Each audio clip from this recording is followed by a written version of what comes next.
Here are the solutions to your CFA Unit 6-1. If you decide you would like to do a retake, or if you're just not sure why you missed a problem, please feel free to go through and watch this video and see all those steps. Do that first, and then if you have any additional questions, let me know.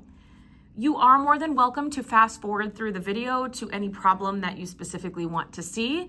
Just remember, when you do a retake, you have to retake every single problem. So if there is a problem that you weren't confident on, or you guessed and you got correct, on the retake, you do have to retake all of them. So make sure you're confident on all 10 of these problems.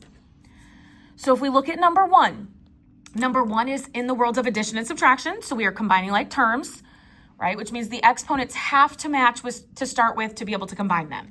So these are my two that both have x squared, so those can go together.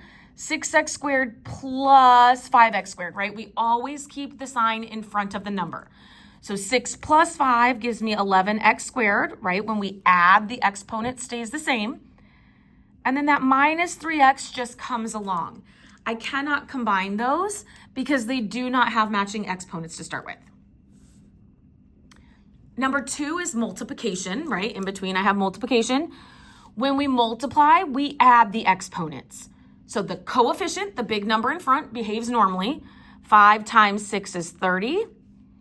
And then I need to add the exponents. I don't see an exponent on that y, so when there's no exponent, it's really a 1. So 2 plus 1 would give me y to the third. Number three, this is one we've sort of gone through numerous times because we've struggled with it, so make sure we're confident on this one, right? While all of these labels don't match, it does not matter. We can multiply any pieces as long as we only add the exponents on a matching base. So the coefficients in front, I'm going to multiply all three of those together. So whether that means you're picking up a calculator and typing in -8 times 2 times -3, whether you're doing mental math, somehow we need to know that that is 48. And then we are looking for matching bases. So I have this x, and that's it, okay? So a 1, because there's no exponent, so 1 plus 2 gives me 3. Right, and then I'm going to look at my y's. So I have 3 of those, so I'm going to add those all up. 2 plus 5 is 7. I don't see an exponent, it's a 1, so plus 1 is 8. So this will be a 48, x to the third, y to the 8th.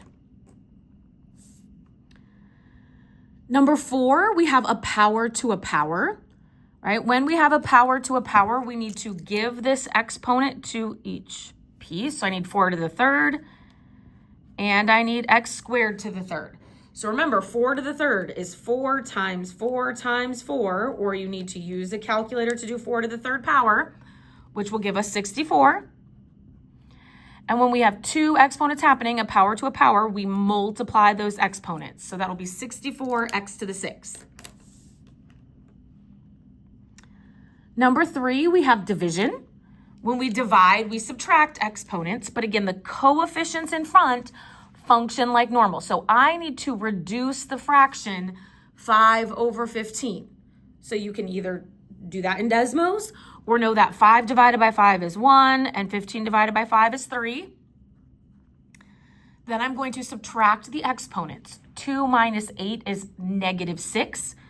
When it is negative, we write it in the denominator, right? I'm not writing down the negative. The negative just tells me the location. So I get 1 over 3y to the 6th.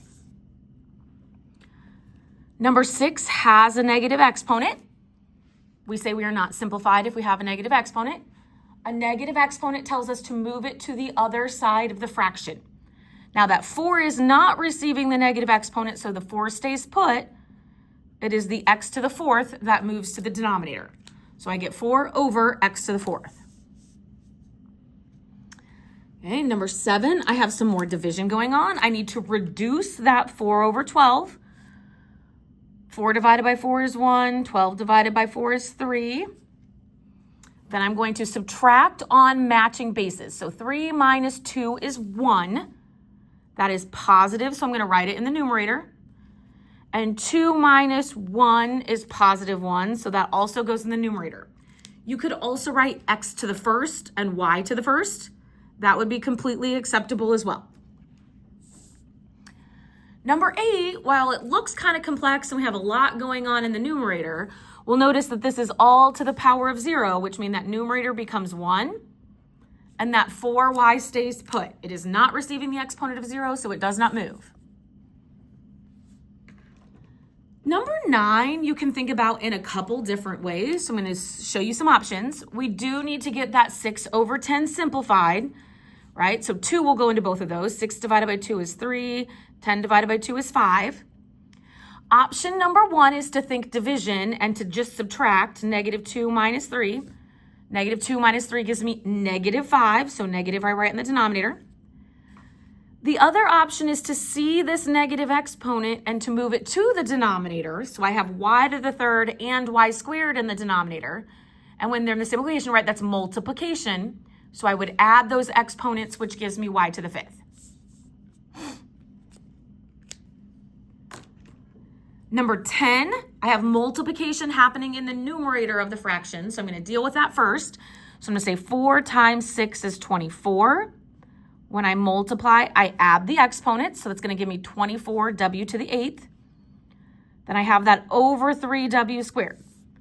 So now I need to deal with the division. So 24 divided by 3 is 8. And then I'll subtract the exponents. 8 minus 2 is 6. So I will get 8w to the 6th.